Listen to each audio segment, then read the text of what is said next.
continuación les voy a compartir algo de sus semblanzas. Bueno, pues la doctora Irma Lorena Costa Reveles es doctora en Ciencia Política, docente de la Universidad Autónoma de Zacatecas, integrante del Sistema Nacional de Investigadores Nivel 2 y Perfil PRODE. Es autora y coautora de diversos libros, solo mencionaré algunos por cuestión de tiempo, entre ellos Política Social y Paraguay de 1989 a 2020, Análisis desde el estructuralismo, también de Política Educativa, una mirada desde la universidad, también de desplazamientos socioproductivos en Latinoamérica rural, nudos críticos del subdesarrollo agrario. También sobresale transiciones laborales, lecturas y tramas hacia la precariedad. Y bueno, también en el tema de género, tiene investigaciones sobre género, salud y condiciones de trabajo en la ciencia. Como pudimos escuchar, ella es especialista en estudios del trabajo, sociología rural, economía política y feminismo. Y bueno, pues ha publicado 18 capítulos de libros y 20 artículos en revistas indexadas. Por su parte, la doctora Zaira Yadira Morales Díaz, ella es doctora en Economía Política del Desarrollo, maestra en Estética y Arte y licenciada en Filosofía por parte de la Benemérita Universidad Autónoma de Puebla. Actualmente realiza el tercer año de estancia postdoctoral en la Universidad Autónoma de Zacatecas. Ella también es integrante del Sistema Nacional de Investigadoras e Investigadores, nivel candidata. Y bueno, las investigaciones que ha llevado a cabo han estado siempre relacionadas con los estudios de género y el feminismo en México. A nivel profesional se ha desempeñado como profesora e investigadora en diversas instituciones del nivel medio superior y siempre ha trabajado con temas de género. Por ejemplo, ha coordinado proyectos de prevención social de la violencia, particularmente prevención de violencia de género y prevención de violencia escolar. Y bueno, asimismo ha impartido diversos cursos y capacitaciones relacionados con la prevención de la violencia de género y los derechos humanos de las mujeres. Bueno, y en cuanto a la conferencia de hoy, nada más les quiero compartir algunos datos que sobresalen por parte del INEGI, donde nos dicen que las trabajadoras que trabajan en este tema del ámbito doméstico, pues sabemos que es una actividad feminizada, precarizada y al margen de los derechos laborales, puesto que 9 de cada 10 personas que trabajan en ello son mujeres y del 70% de ellas están al margen de cualquier prestación social. Entonces, bueno, con ello evidencia pues la marginación y pues prácticamente su invisibilización. Y bueno, sin más, ahora sí le cedo la palabra a las investigadoras. Muchas gracias, Marisol. Vamos a empezar en esta ocasión con la proyección de un documental, una parte de un documental de la directora María Veloquio. Es sobre el trabajo doméstico remunerado en México y son algunos testimonios de trabajadoras del hogar.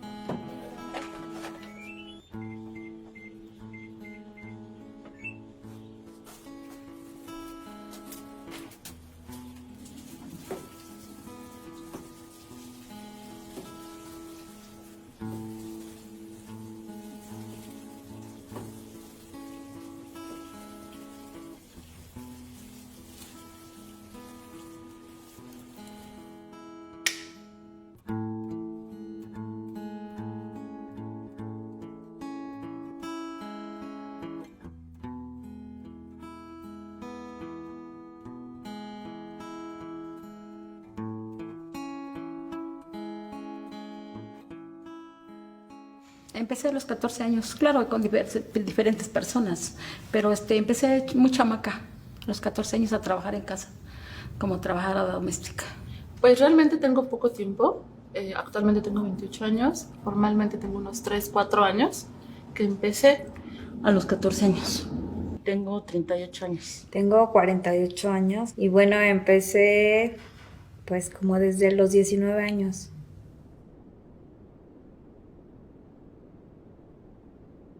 Mi papá sufrió un accidente y murió. Murió muy joven mi papá. De 42 años se fue mi papá y quedó mi mamá con tanta criatura. Ya no pudo darles a todos, no nos pudo darles, estudio superior. Todos tuvieron menos yo, porque tenía que ayudarle a mi mamá a salir adelante con el trabajo. Pero estoy muy orgullosa por lo poco que me pudo dar. Me inculcó muchos valores. Para mí eso es mucho. Me considero ser una buena hija. Me considero ser una buena madre. Trabajo, yo no tengo vicios. Yo vivo de mi trabajo.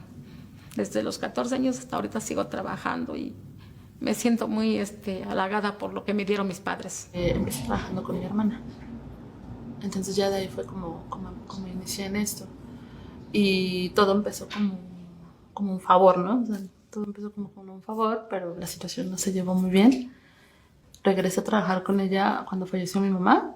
Pues ahora sí que fue como un tema de, pues tú me ayudas, yo te ayudo, ¿no? Y las dos ganamos. Yo te pago y tú haces un trabajo con gente que conoces. Y yo digo, bueno, eso está bien.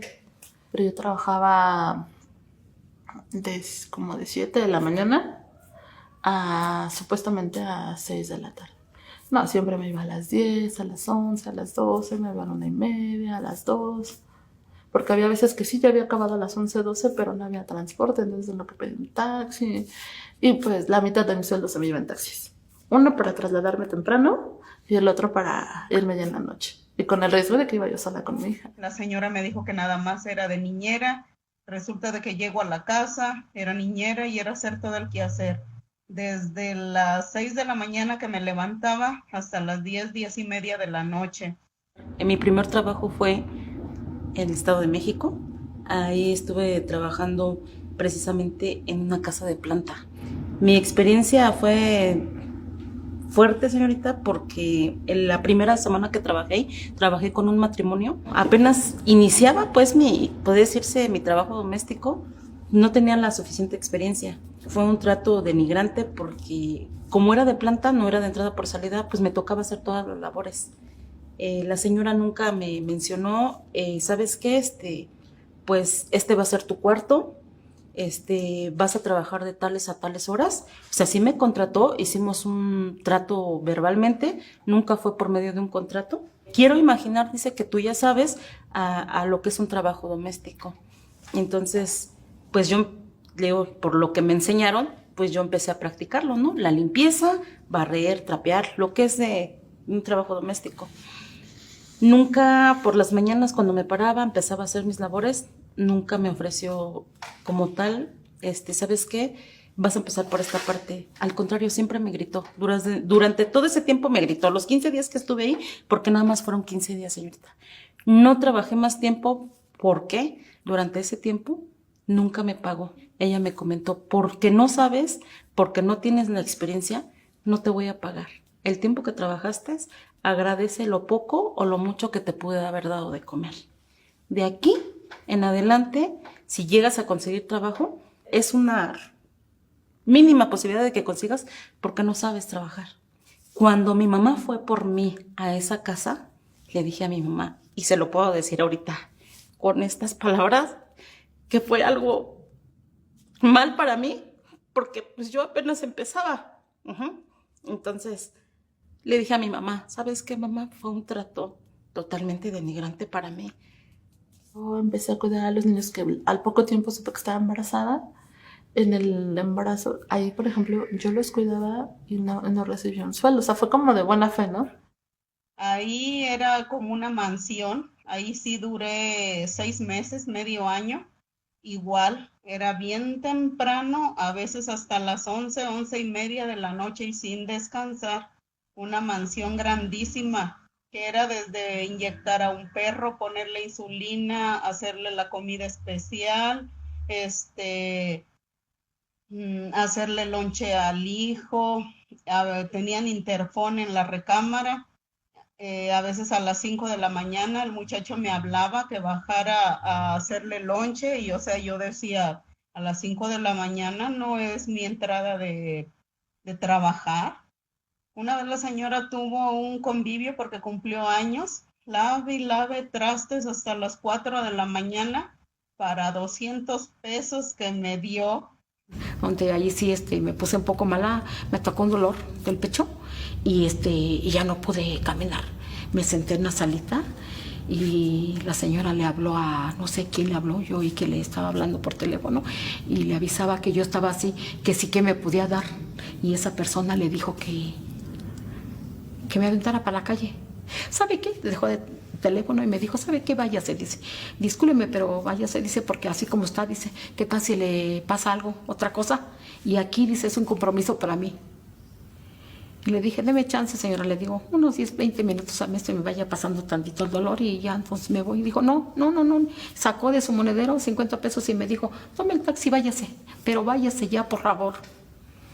Entonces salí a la calle y me tuve que ir deteniendo de las paredes. Me fui deteniendo de las paredes, así conforme pude.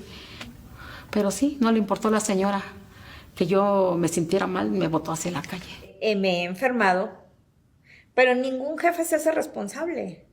O sea, porque no tienes un seguro médico, porque el hecho de que si trabajas por días, ok, día trabajado, día pagado. Si no trabajas, no ganas, aunque te estés muriendo de lo que sea.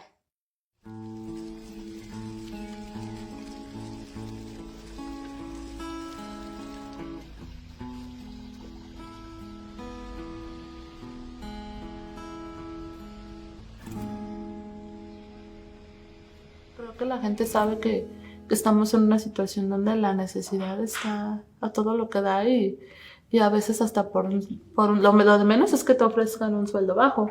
A la gente de dinero no les importa si uno está bien, si uno está mal, si uno le duele, si uno está enfermo. Ellos lo que quieren es que les sirvas y lo demás a ellos no les importa. Pero la necesidad me hacía aguantarme. Y uno por necesidad hace uno las cosas. Por necesidad. Bueno, yo siempre lo he hecho por necesidad. Les digo que todo que sí, porque por mi necesidad. Yo trabajaba en call center. Y cambiar principalmente el giro, pues aprender, ¿no? Porque no sabes hacer nada, de verdad. O sea, cuando no estás acostumbrada, no sabes hacer nada. Mamá primeriza. Mi mamá falleció con la pandemia. Entonces, la presión de que yo estaba acostumbrada a vivir yo vivía con mi mamá. Y todo el tiempo, mi hija era hija de mi mamá, ¿no? Yo iba a trabajar y mi hija era hija de mi mamá. Viví del duelo, ¿no? Y la culpa, ¿no? La culpa de que es que como yo trabajaba y yo salía, a lo mejor yo la contagié, a lo mejor esto, a lo mejor el otro. Y la culpa era la que me hacía estar ahí. Y todavía me cuesta mucho trabajo porque yo no me puedo despedir de mi mamá. No me dejaron verla cuando ella falleció. Pero yo tenía que cumplir con lo que ella me pedía.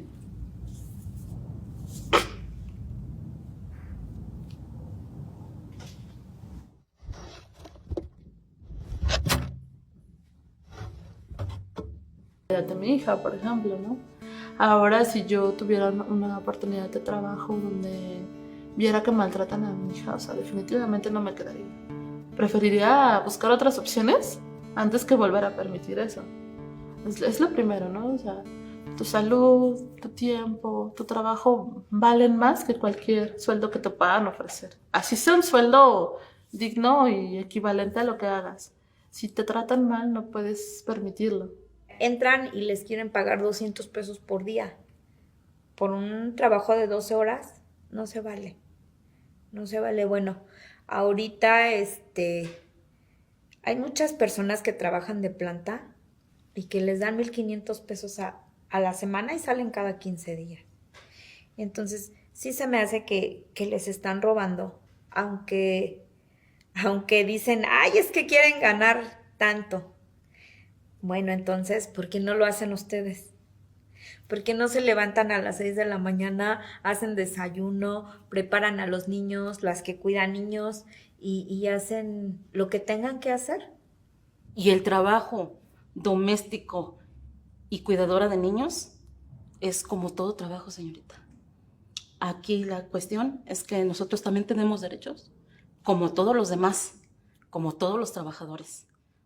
No nos dan seguro social, no respetan los horarios de trabajo. Ellos te hacen sentir una mala trabajadora, que no tienes derecho a nada, no tienes derecho a hablar, no tienes derecho a defenderte. Y para ellos eres una más porque eres reemplazable. Y luego a veces me siento impotente de no poder hacer nada. ¿Cómo es que no llega una ley? Como pues la ley de trabajo que ya existe, ¿no? Que debe uno trabajar las 8 horas, un aguinaldo a fin de año, que tenga usted derecho a un seguro médico. ¿Cuándo va a llegar ese día en que yo vea que sí haya una ley que proteja a estas personas, trabajadoras domésticas, que tengan todos esos derechos que por ley les corresponden, un seguro médico, un aguinaldo a fin de año, prestaciones de lo que otorga la ley, ¿no? Que rige la ley del trabajo. Yo no sé si algún día llegue a pasar eso, señorita, pero yo se lo pido allá arriba, al creador de allá arriba. Dios mío, ya dejen de existir tantas y tantas irregularidades en los trabajos con los patrones y las patronas que no ven pues ahora sí que la oportunidad de fregar al prójimo. Me siento mal y siento ese sentimiento de humillación, porque para mí me siento humillada. No se me hace justo que por el hecho de que estés trabajando en sus casas, ellos te quieran hacer sentir de esta manera. No tienen derecho a hacerte sentir lo peor del mundo, porque ella es lo que me ha hecho sentir lo peor del mundo. Y si aguanto, y he aguantado hasta ahorita, es a lo mejor por la necesidad, señorita. Pero llega el momento en que, pues yo me deprimo. Ya últimamente sí me he deprimido algo. Yo antes era muy fuerte para todo, para enfrentar las cosas, pero ahora, así como por me va pasando el tiempo, ya me deprimo. Es que sí tienes tú que poner un hasta aquí, ¿sabes? Porque si te sigues dejando, te avientan las cosas, te avientan la puerta, o sea, ya no hay un respeto. Podrá uno tener a lo mejor mucho dinero, pero mucha gente de dinero no tiene humanidad en sus corazones, no tiene amor al prójimo, no le tiene consideración, no le tiene ninguna calidad humana en el corazón de esas personas. Yo lo he vivido en carne propia con todas las personas que yo he trabajado ahí. No hay humanidad en sus corazones, no hay amor a su prójimo. Sí, yo por eso, empleada doméstica, no quiero volver otra vez a esos trabajos. Son muy duros y muy discriminatorios. No, son tantas cosas, tantas injusticias que las personas nos hacen porque tenemos necesidad, porque tenemos que sacar a nuestros hijos adelante, porque vamos de fueras, la gente se aprovecha. Yo le pido a Dios y me da escalofrío de acordarme de todo lo que pasé y no quiero volver a trabajar en las casas. Es lo que más le ruego a Dios, que trabajo en casas ya no. Es una injusticia. Te miran como que si apestas, como que si no vales, como que si eres inferior a ellos. No, trabajar en casas es muy duro, muy difícil. Son como racistas, te miran así como que hay, no sé, como que si ellos son superiores, como que si ellos valen más. No, el ser empleada doméstica es muy difícil, aparte de mal pagado, de no te dan seguro social, no te dan nada. No. Ojalá que le digo que Dios quiera que algún día sí llegue la solución a todos los problemas de los trabajadores domésticos. Porque hay mucha injusticia, mucha injusticia. Me siento orgullosa de ser trabajadora doméstica y cuidadora de niños porque desenvuelvo mi trabajo y lo desenvuelvo bien, no como ella me hizo sentir en esos momentos. Que no iba a conseguir trabajo y que era una persona que no valía al trabajar como empleada doméstica. Ahora se lo puedo decir que no. Me siento orgullosa y quiero mucho mi trabajo. Y lo puedo decir a todas las personas trabajadoras domésticas que se deben de sentir orgullosas. Que a lo mejor no por el hecho de que te haya tocado una persona con menos sentimientos, pero tú vales mucho como todos los demás y como todos los trabajos, señorita.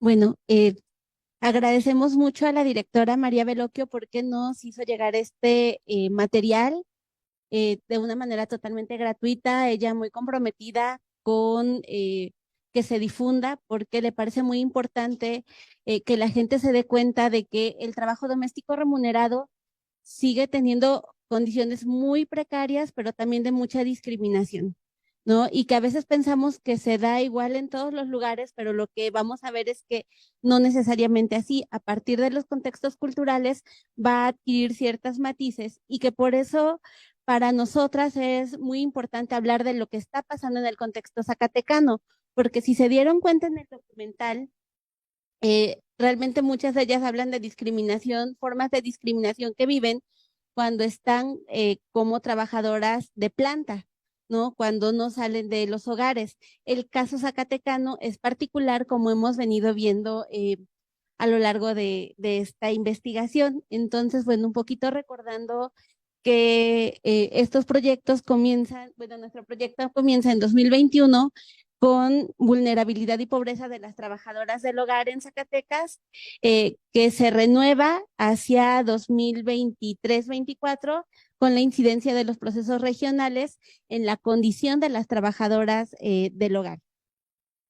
Insistimos mucho en que no llamar las trabajadoras domésticas porque ellas lo han pedido así en el caso mexicano, porque justamente la palabra de domésticas o la domesticidad es como que se les quiere domesticar, ¿no? Como que se les quiere controlar, como que se les quiere todo el tiempo demostrar que justo esa inferioridad y que el centro de capacitación de las trabajadoras del hogar en México, pues ha insistido mucho en ver que es un trabajo real. Y si se dieron cuenta, una de las trabajadoras dice en el documental, yo quisiera ver que hubiera una ley que nos protegiera, o sea, pero creo que nunca lo voy a llegar a ver.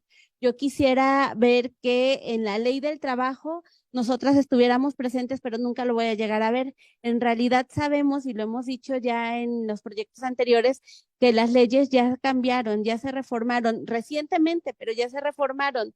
El tema es que no hay difusión y que realmente esa información no les llega a ellas y que lo que debiera tener ese impacto positivo en sus condiciones laborales y demás, ellas ni siquiera se enteran porque todavía son acuerdos privados los que están prevaleciendo. Y en esa privacidad, que además es totalmente aislante porque no se generan vínculos entre trabajadoras, ¿no? Que eso es algo muy, muy difícil. O sea, no hay asociaciones de trabajadoras, son muy pocas, las que existen están en la Ciudad de México y reiteramos que aquí en Zacatecas no hemos encontrado ni una. O sea, no hay ninguna red de trabajadoras del hogar en Zacatecas.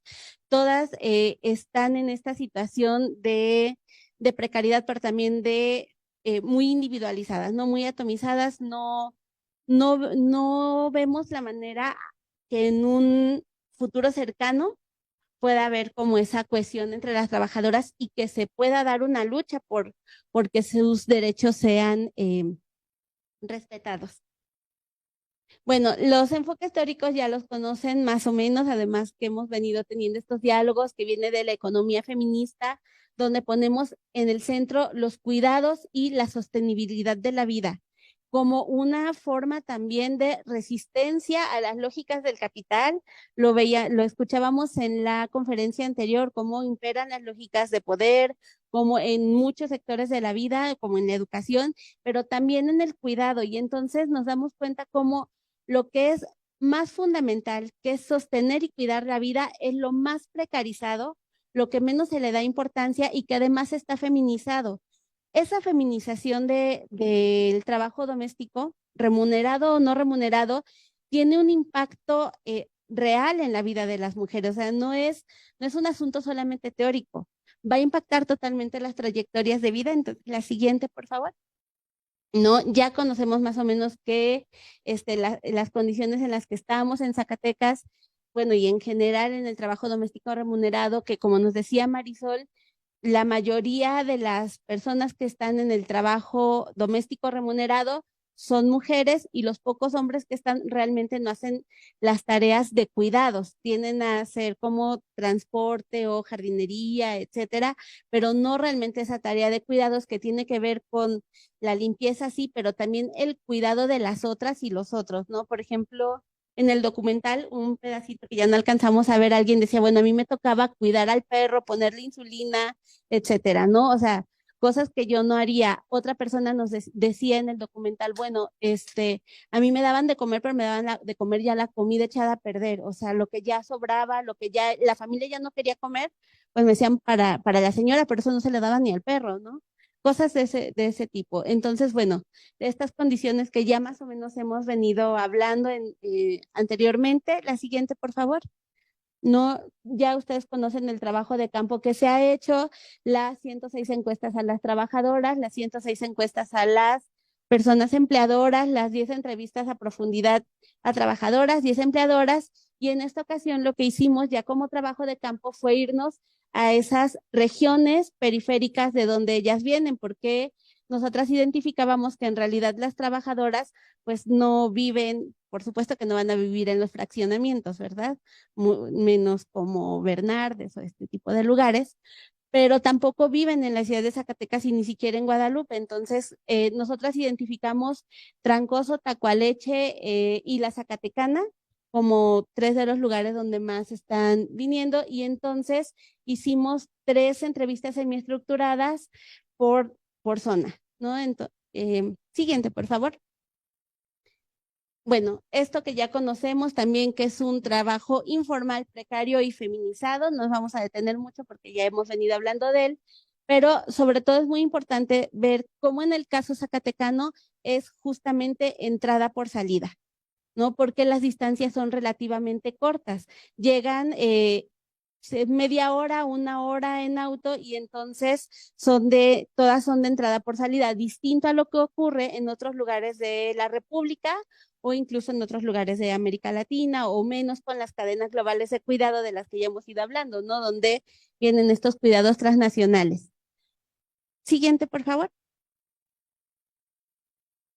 Ya también a lo largo del proyecto hemos hablado del rol de las personas empleadoras, donde además de que están en mejores condiciones en general, donde tienen más años de estudio, donde tienen mayores posibilidades de salir adelante, porque si bien estamos en una zona del país incluso muy precarizada, pues realmente el piso de cemento, suelo pegajoso, la violencia estructural, obviamente que va a tener distintos matices, ¿no? Y no nos alcanza a todas y todos de la misma manera, igual que la condición de género. La condición de género va a atravesar, por ejemplo, el tema de tanto a las personas empleadoras, a las mujeres, porque siguen siendo ellas las principales encargadas de la provisión de cuidados, que contratan a las trabajadoras del hogar, pero cuando la trabajadora del hogar no puede, entonces sigue siendo la empleadora, no así sus maridos o no sé así ni siquiera sus hijos, etcétera, quienes se van a encargar de la provisión de cuidados. En ese sentido es que decimos que sigue estando presente esta situación de género, esta violencia de género, porque las mujeres en general seguimos siendo las principales cuidadoras y quienes principalmente proveen todo lo que es el trabajo doméstico en los hogares, aunque sea pagando. Recuerden, en las entrevistas con las empleadoras, ellas decían, bueno, es mi responsabilidad, o sea, mi responsabilidad es que la casa esté limpia, mi responsabilidad es que mis hijos tengan comida, mi responsabilidad es que la ropa de mi marido esté bien, y si yo decido contratar, ya es mi problema, o sea, ni siquiera mi marido tiene por qué pagar eso, ¿no? Porque yo estoy decidiendo salir a trabajar, entonces estoy delegando, pero de entrada yo asumo que eso es lo que a mí me toca, ¿no? Nos decía una de las empleadoras. Entonces, en ese sentido es que decimos que siguen las cuestiones de género. Siguiente, por favor. Y también hemos hablado de esta poca perspectiva, bueno, esta poca voluntad política de las instituciones por cambiar estas realidades, que aunque se cambió la Ley Federal del Trabajo, que aunque cambió la Ley del Seguro Social, que aunque se firmó el convenio 189 de la OIT y demás, en realidad no hay políticas públicas que se estén generando para mejorar las condiciones, ni siquiera para dar a conocer estas nuevas condiciones, aunque la ley, bueno, lo que fue la prueba piloto del IMSS para la incorporación de las trabajadoras del hogar ya no es prueba piloto, o sea, ya tiene que ser ya es obligatoria, en realidad pues las condiciones no han cambiado. Siguiente, por favor.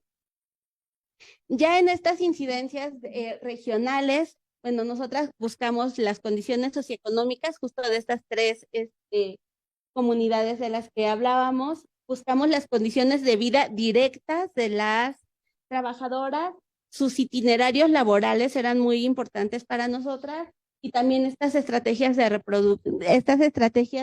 reproducción familiar aunadas al trabajo doméstico de cuidados no remunerados, o sea, es decir, cómo ellas además van a encargarse también de la provisión en sus hogares.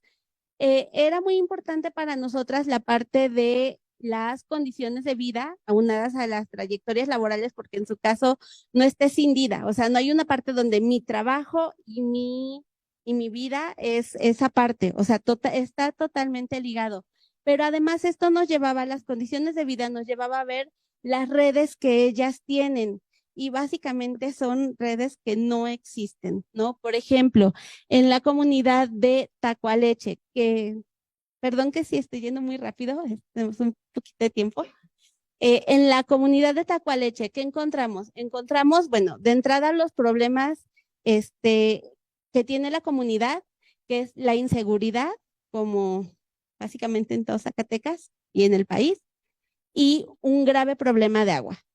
Aparte de que lo que nos dicen es no hay fuentes de empleo, hay algunos negocios, pero se autoemplean, entonces realmente no van a estar contratándonos para poder ser empleadas de mostrador, tenemos que salir necesariamente, y son trabajos muy generizados, porque todas las mujeres van al trabajo doméstico, o sea, nos decían las señoras, vemos en la mañana en los camiones, vamos todas, o sea, todas las que vamos somos empleadas domésticas, no hay más, ¿no? Somos empleadas del hogar.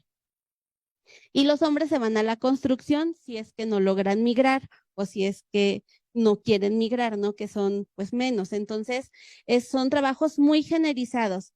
¿Qué encontrábamos ahí? Por ejemplo, bueno, el testimonio de una señora que nos decía, yo soy huérfana, ¿no? Yo crecí totalmente en la orfandad, no conozco a mi familia ni materna ni paterna, y entonces su matrimonio también es un matrimonio fallido, el marido no existe, tiene hijas, y pues empezó a trabajar a los 14 años, tiene 35 años y pues sigue trabajando totalmente, se encarga del cuidado de sus hijas y demás, y pues no ve la manera en la que ella pueda salir adelante porque tiene hasta la educación secundaria que le dio el Estado, por haber crecido, digamos, en estas casas hogar, pero en realidad pues no está preparada para otro tipo de empleo, y entonces pues no tengo, o sea, me gustaría dejar de ser trabajadora del hogar, nunca he trabajado en otra cosa, que era lo que veíamos con las trayectorias, nunca he trabajado otra cosa, pero además tampoco tiene la perspectiva de poder trabajar de otra cosa, ¿no?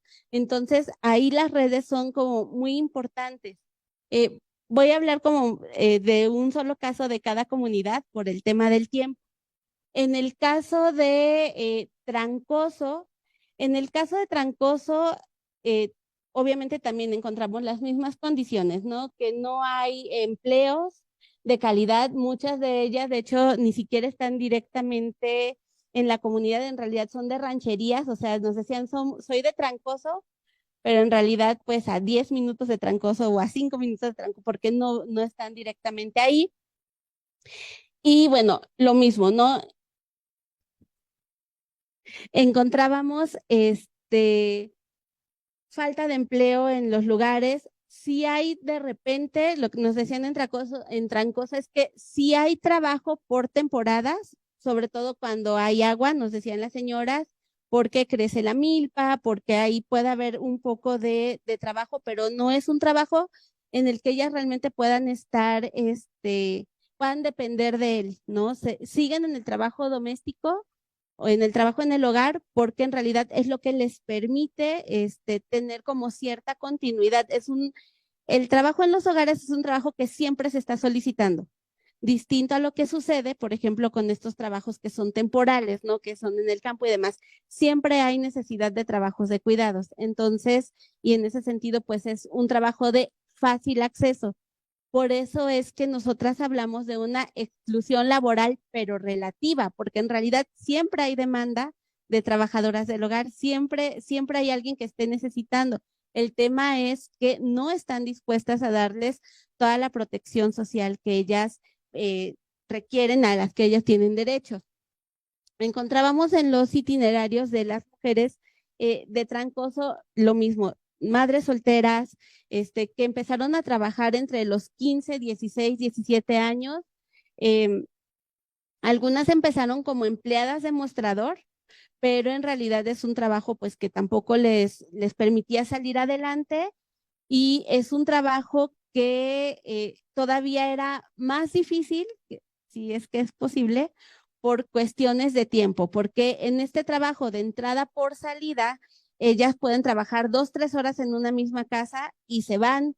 ¿A qué se van? Pues a hacer su trabajo o a otras casas o a su propia casa a cumplir con esa doble o triple jornada.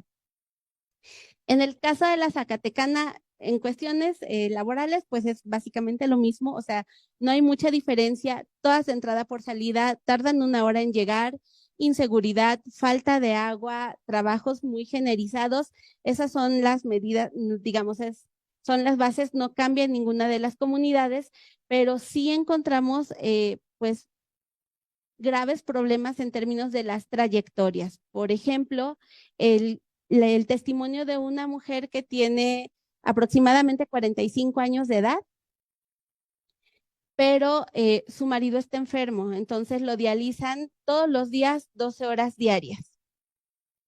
Ella trabaja es auxiliar en una oficina de recursos humanos, entonces está ahí 7 horas diarias, es su jornada. Termina la jornada y va a limpiar una casa, ¿no? Llega, está con el tema de la diálisis del esposo y los fines de semana es mesera, porque el marido no la puede ayudar para nada, o sea, el señor está muy mal por lo que ella nos decía, o sea, no la puede ayudar para nada y ella se encarga. Además, dice que de repente llega la mamá del esposo a ayudarla con el tema de las diálisis, pero que es de vez en cuando porque la señora también es una persona mayor y está enferma. Entonces, que en ese sentido ella pues tiene que estar cubriendo todo eso. Es decir, ¿cuántas jornadas laborales tiene esta mujer? ¿No? Porque además se encarga directamente de limpiar su casa, de darle de comer al hijo, etcétera. Ni siquiera podemos hablar de una triple jornada con ella, ¿no? Tenemos el caso de otra mujer, y ya con este término, porque de 63 años de edad. Trabajó desde que ella se acuerda, o sea, toda su vida en el campo, ¿no? Ella decía, pues es que me tocaba ir al monte a juntar nopal, a juntar tuna, dependiendo, ¿no? A juntar fresa, ajo, lo que se pudiera, ¿no? Dependiendo. Pero a los 61 años, es decir, desde que ella se acuerda hasta los 61 años estuvo en ese trabajo, pero ya se cansó y entonces su forma de tener un trabajo más descansado es entrar al trabajo doméstico remunerado, ¿no? Al trabajo en el hogar, porque dice, aquí por lo menos no me da el sol, aquí por lo menos ya no corro el riesgo de que me pique algo en el monte, ¿no? Que ya le pasó, que ya nos decía, o sea, ya de alguna manera puede comer mejor un poco, y entonces el trabajo en los hogares es esta parte de la salida de ese trabajo en el monte, pero que en realidad ella dice, pues aquí no sé, o sea, estoy muy feliz porque ya no me da el sol todo el día, pero no sé realmente cuándo voy a dejar de trabajar. O sea, en mi vida yo no veo, es una persona de 63 años, cuándo voy a dejar de trabajar, ¿no? Porque voy al día. O sea, ella me decía, si hoy pierdo este trabajo, pues yo vuelvo al monte porque no tengo de otra forma para comer, ¿no? Entonces, esas son las trayectorias que encontramos, mujeres que empiezan muy jóvenes, trabajan toda su vida, no tienen redes, no hay, en Zacatecas no se les ha dado ninguna opción para salir adelante, ¿no? Y bueno, pues eso es lo que nos da este trabajo. Las generalidades, entonces, bueno, falta de empleo en las localidades, por lo que la población necesita salir, migración elevada en estas localidades, empleos altamente generizados, elevado número de mujeres jefas de familia, principales proveedoras de lo material, pero también del cuidado. La flexibilidad del horario para ellas es fundamental. Es decir, el hecho de poder trabajar poquitas horas en una casa y el hecho de poderse mover para seguir trabajando, o sea, para agarrar otros empleos, es lo que las mantiene en el trabajo en los hogares, ¿no? Eso es algo muy importante en Zacatecas. Bueno, esto que decíamos de la exclusión laboral relativa y pues en general, de mi parte sería todo y adelante. Sí, buenas tardes a todos. Gracias por su paciencia. Traía como 20 minutos para hablar. Voy a tratar de decir lo que me parezca más relevante, porque pues sí, sabemos que ya colmamos su paciencia, pero sí tenemos cosas importantes que contarles. La doctora Zaira ya nos dio un panorama de pues varias experiencias concretas en estas localidades que en este tramo de la investigación se han avanzado. Y en realidad la información es muy rica y permite hacer análisis profundos al respecto que nos están llevando a consideraciones que no habíamos contemplado al principio de la investigación y que, bueno, iría cerrando con eso después. Lo primero, para no romper con la continuidad de la exposición, sería seguir con la mirada puesta en las trayectorias. Y para esto, pues vamos un poco más a nivel conceptual, definiremos esas trayectorias o itinerarios sociolaborales como esos movimientos o flujos de la fuerza de trabajo que se moviliza, en este caso, de las trabajadoras, que son las portadoras de ese recurso, en los planos espacial, temporal, en las trayectorias de vida y también en los circuitos mercantiles. Entonces, si ustedes se fijan por la terminología usada, pues estamos teniendo como puerta de entrada la disciplina económica, pero esto nos lleva necesariamente a otras disciplinas sin las cuales los análisis se quedarían definitivamente muy cortos. Y entonces, pues vamos a lo que son regularidades más amplias en las trayectorias para ir luego a la experiencia local para establecer algunos contrapuntos. Espacialmente, es decir, en el plano geográfico y territorial, el trabajo del hogar, sus portadoras, las trabajadoras del hogar, ya sabemos que se movilizan históricamente de las zonas rurales a los centros urbanos, a las áreas más densamente pobladas, de las periferias a los polos de atracción, y que también esta movilidad se da entre países, entre fronteras, de sur a norte, obviamente, pues movidos por dinámicas económicas, por per cápita, porque bueno, hay estados, países, zonas que constituyen polos de atracción, netamente, ¿no? Y en este sentido podríamos decir que también por este costado el desarrollo se abastece del subdesarrollo, ¿sí? Generándose lo que se conoce como cadenas globales de cuidado, que ya había mencionado la doctora Zaira, y cuya lógica y motivación no es otra más que la misma que está detrás de los encadenamientos productivos de otros bienes y servicios, la reducción de costos. Estamos hablando que hay una migración laboral, corredores migratorios entre países para fines de trabajo del hogar y de cuidados que están plenamente identificados entre fronteras y al interior de los países también y al interior de las entidades federativas, ¿sí? Y este trabajo en lo local pues nos permite acercarnos a Zacatecas.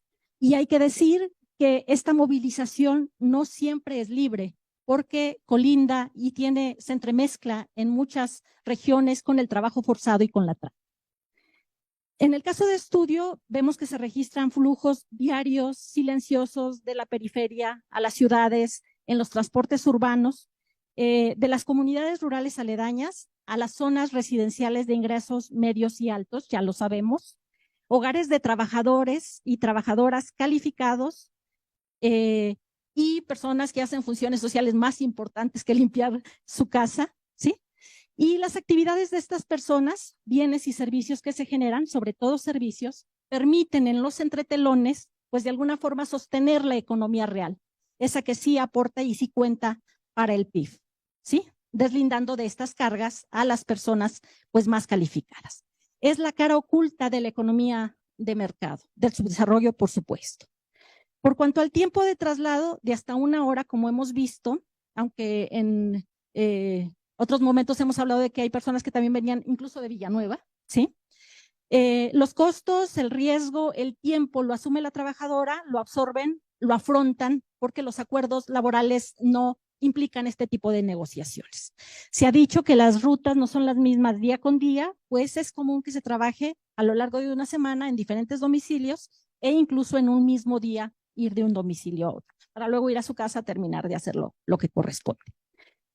En cuanto a las trayectorias vitales, es decir, en cuanto a su origen y su transitar como trabajadoras, en otras latitudes pueden tener una más amplia gama de actividades económicas a las cuales recurrir, como la maquila, como la agricultura, jornaleras, en fin. En el caso de Zacatecas, esto no ocurre por el perfil de la estructura económica local, sobre todo. Aunque bueno, sí se dio un caso por ahí, pero en general no es esto lo típico.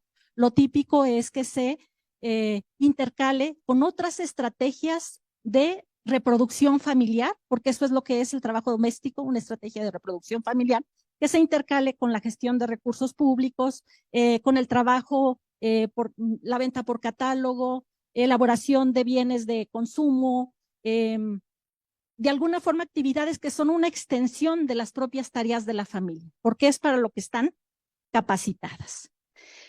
Provienen de los hogares con carencias materiales, obviamente, ¿no? Hogares con pobreza de ingresos y otras pobrezas patrimoniales que nosotros hemos caracterizado en otro momento como reproducción familiar precaria, que tiene varios rasgos que no traeremos ahora a colación, pero está claro que arriban al mercado de trabajo a partir de la coerción económica, netamente. Y que, bueno, como decíamos, constituyen estrategias de subsistencia que se conjugan. Es decir, por sí mismo el trabajo del hogar no sería suficiente para sacar adelante una familia. Aún así, sí es en los más de los hogares la fuente primaria de ingresos, que se van paliando necesidades sustantivas y lo curioso, ¿no? Estos hogares administran también esos recursos escasos que tienen a sus hijos en la escuela y que eventualmente esto puede significar pues rupturas generacionales en cuanto a la suerte y los oficios, porque bueno, estamos en una sociedad obviamente meritocrática y esa es la lógica, ¿no? En estas dinámicas socioeconómicas. Otra conclusión a la que llegamos es que este oficio no permite, obviamente, y está clarísimo, no da lugar a una movilidad social ascendente. En todo caso, su itinerancia nos habla de un desplazamiento horizontal, de un domicilio a otro, de cambio de patrones por tiempos, a otros oficios igualmente precarios, incluso salida y entrada del trabajo del hogar remunerado. Esto está muy vinculado con los ciclos reproductivos de la familia, obviamente, más necesidades de cuidado. La edad a la que se incorporan va desde muy jóvenes hasta adultas. De hecho, más del 50% en la entidad son adultas, bien adultas, ¿sí? Y siguen ahí hasta que el trabajo, el cuerpo se los permite. El cuerpo es su herramienta de trabajo y bueno, hay todo un cuadro de patologías relacionadas con esta actividad que, bueno, no vamos a entrar tampoco en el tema sanitario, pero es lo que finalmente las hace salir. Algún accidente, algún problema relacionado con la movilidad, caídas, en fin. Entonces, concluimos que no se trata para nada, aunque es una estrategia de reproducción familiar cotidiana en 1 de cada 10 hogares zacatecanos, ¿sí? De mujeres, perdón, en 1 de cada 10 mujeres que están en la población ocupada en Zacatecas, ¿sí? No es poco, ¿sí? No es un oficio de transición, absolutamente. No es mientras llega algo mejor. Llegan y generalmente se quedan ahí, mientras, decíamos, el estado físico, la fuerza motriz, lo permita. Un dato clave, que aunque se me acaba el tiempo no puedo dejar de lado, es que llegan al mercado de trabajo estas trabajadoras y luego al oficio doméstico. Los distingo porque el mercado de trabajo es ese espacio donde convergen la oferta y la demanda para insertarse después algún oficio en la población activa. llegan allí desde la población económicamente inactiva, las más de ellas. Es decir, sí puede ser que vengan de alguna otra actividad económica, pero lo normal es que lleguen ahí por algún acontecimiento familiar. Cumplieron mayoría de edad, el embarazo, la muerte de un familiar, del proveedor principal, desplazamientos. Es decir, generalmente esa es la puerta de entrada. Con escasa instrucción escolar, ya sabemos, carentes de habilidades técnicas, con una suma de desventajas, falta de experiencia en otras actividades y sobre todo un rasgo fundamental es que no disponen de tiempo completo o no están dispuestas a ocuparse de tiempo completo por las cargas reproductivas en sus propios hogares.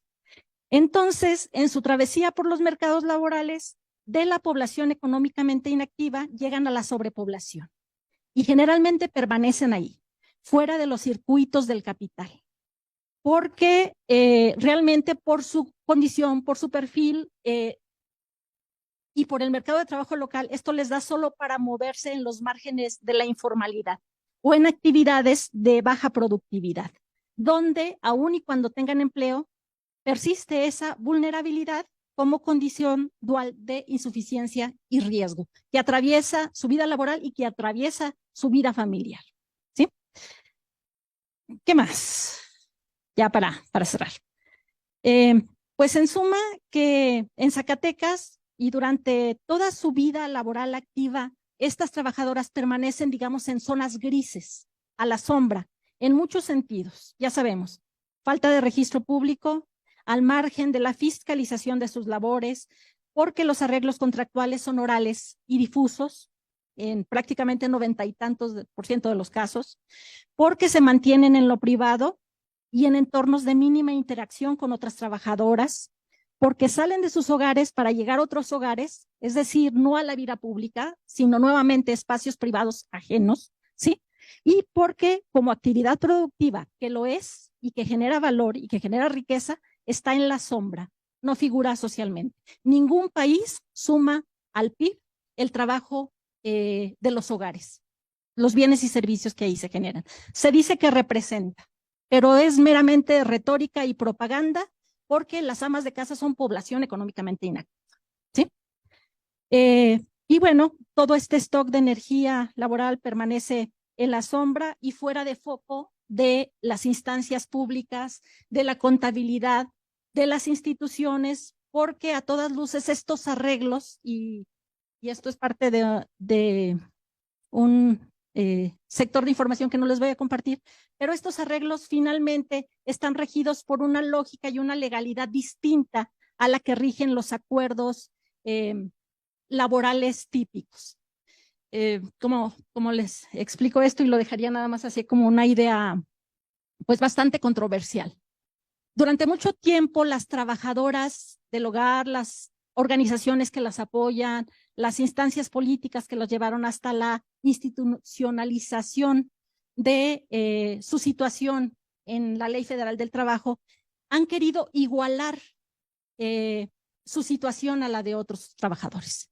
Pero el trabajo remunerado en los hogares no es un trabajo típico, ni un trabajo clásico, ni un trabajo que pueda ser asalariado en términos convencionales, porque atraviesa toda la dinámica que rige los hogares, una serie de características, que se los voy a dejar para la siguiente ocasión, que no nos permite pensar que forzando esta legalidad a convertirse en derecho vigente tenga sentido. Realmente los arreglos familiares, los acuerdos, se rigen por otro código axiológico y otro sistema de creencias, donde está bien lo que gana la trabajadora del hogar porque es suficiente para lo que hace. O sea, ahí está esa desvalorización del trabajo del hogar, ¿sí? Y esto no puede ser leído más que en términos antropológicos, porque justamente ese sistema de valor y de intercambios tiene que ser considerado en la legalidad. En México no, pero hay muchos países donde todavía el pago en especie está permitido. Y esto en México no está permitido, pero ahí está. Hay un sistema de intercambios materiales y simbólicos, donaciones, generosidades, prebendas, tutelajes, que rigen estos vínculos entre el empleador y la empleadora, que pareciera ser un pago, un salario indirecto, ¿sí?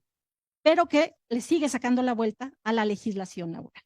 Yo lo dejaría hasta ahí.